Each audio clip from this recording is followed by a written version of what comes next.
We're not vigilantes. Here's what's going on social media too. Here's some black dude. He's making threats. I've seen this happen on social media. Black guys, especially after the Carmelo Anthony trial and sentencing. Black guys are getting on social media and threatening. They're threatening white people, A cracker get in front of me. I'm going to show that cracker. Crack-ass cracker. Cracker, shut up. But this guy, he wants to take on everyone else. Every single other race of people. He's ready. Just step up to him and he will fuck you up. And all the black people in the black communities are going to join together and fuck it. If you ain't black, you're fucked. He will kick your ass. So let's take a look at this warning. Heed his warning. For all you pale skinned, and I mean all, Caucasian, Asian, Latin, any form of pale skin. Y'all quick to hop on social media, throwing y'all indirect statements of racism, making y'all indirect comments of racism. Indirect? And speaking on matters that have nothing to do with you bitches. How about coming up, meeting, greeting us face to face and doing that shit? So we can show you the truth of what the fuck happened between our ancestors. Because you cowards swear y'all defeated us and eliminated us, but we right here. But it's a book floating around that spreads the truth of you bitches. Y'all use disease to conquer lands. Y'all couldn't conquer us. 250 years worth of a war that y'all never won. Quit trying to come for us. If you ain't got the balls to stand face to face with us without calling the police, shut the fuck up. Cause even the brave of y'all can't stand to the cowards in our fucking community. Damn.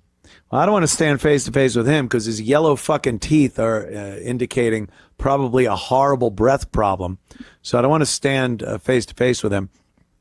Other than that, you ain't conquered us.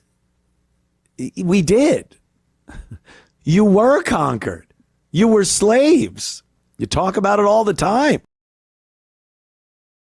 We decided to unconquer you. How nice was that?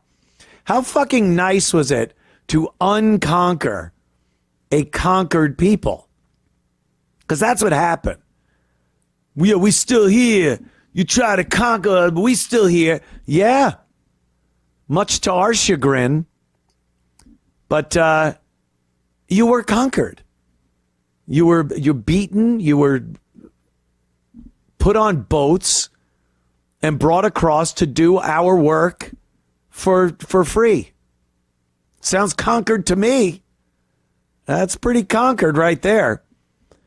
And there was no chance you were getting out of that without half the country at least saying that they wanted you to be free.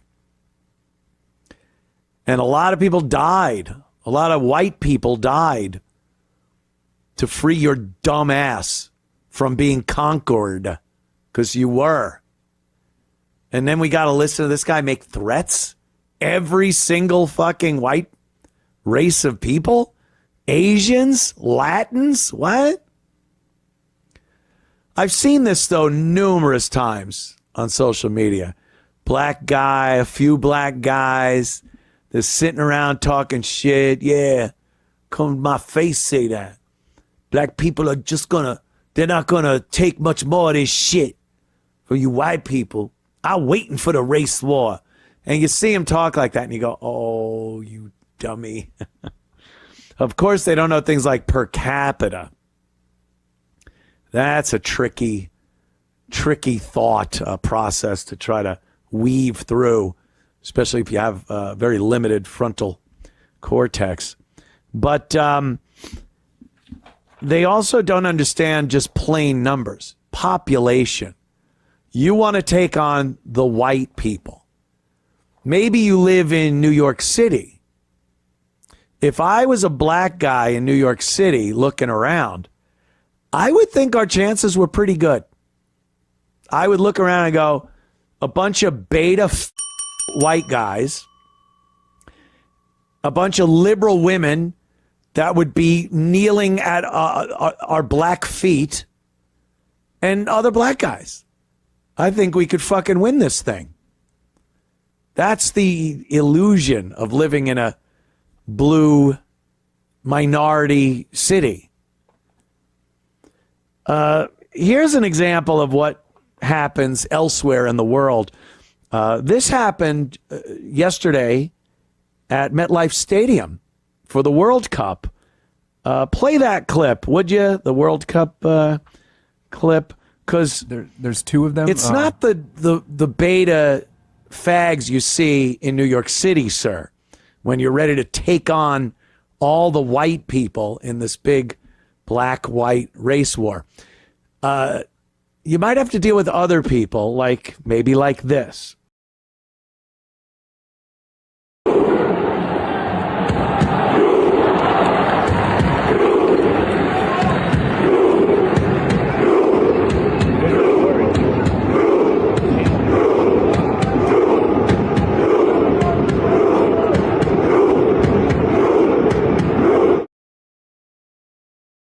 Imagine hearing that coming at you. I love watching that shit. Fucking Norway with their row thing, half the fucking stadium. Like, it sounds like something out of fucking Gladiator. Yeah. I think you're not getting the full picture. It's not your buddies in Chicago or, some of your homeboys in the Bronx, where you look around and go, yeah, we could take that shit. Imagine a whole country of those motherfuckers. Or the Scots that we saw in Boston having a great time. By the way, this World Cup thing has really shown how amazing white cultures are around the world, and Asian. We see the Japanese they picking up the garbage. Like a bunch of the Japanese people, when they were done watching the game and there was garbage on the bleachers and the seat, they'd go around with garbage bags and fucking pick up after themselves. I've seen these Norwegians going around to stores and places in the United States, and they're so polite. So amazing. There's this boy, I don't even know, he's probably 7, and he speaks English with the accent and everything. And he goes into the stores with his parents, and he's like, may I have a chocolate chip cookie, please? And it's just this Aryan-looking, Viking-looking kid, the blonde hair, and his parents are there all proud, and the people working there are just like, of course, sir, here you are. And you're like, this is what it could be. This is what it could be. They go into these stores that aren't run by fucking savages. A Norwegian kid and his parents ordering from a white girl or guy behind the counter, and they're happy to help him. It's like, here you go, little guy. Thank you. You're like, this is fucking, holy shit. The Scottish went up to fucking Boston and had an amazing time. Took in a Sox game at Fenway. The bagpipes they're playing, they're drinking, of course, on Lansdowne Street, and just having a great time with the white people in Boston. This is like a white thing. And you see that the Americans appreciate them being here, and they appreciate America and everything we have. And, a lot of them they can't even understand how we have so much stuff. They're talking about like biscuits and gravy and chicken, like it's the greatest fucking thing they've ever had. And the size of things. There was one guy, he was from the UK, and he was on a high school football field with the bleachers and the giant and the end zones painted with the team's name and everything. And he's like, what the fuck is this? This is high school. Like, they don't have that. They got a dirt field to play soccer in. So, you know, they can appreciate the amazingness that is this country, that this country could be. But the areas they're in, they're very well policed. They're nice areas, and they're seeing the good parts of America. And America's seeing these amazing people coming from other lands and being unbelievably courteous and polite. And it's not like we don't want to see your culture. That's amazing, watching that many Norwegians do that rowing fucking thing. And watching the Scottish playing bagpipes and yelling while they're drinking beers on Lansdowne Street. Yeah, that culture's good. Robbing places, rape, robbery, shooting, that's bad culture. We don't like that culture. So it's been amazing with the World Cup, seeing these people coming over here and just really enjoying themselves, and see how amazing they are when they get together in large numbers. And, you know, it sucks because you see a glimmer. You see a glimmer of it. God damn, that could be it. This place could be just full of only white Nordic people. They throw me out, throw my guinea ass out of there. But yeah, you get a glimmer of the old days and courtesy and pride. Not that pride.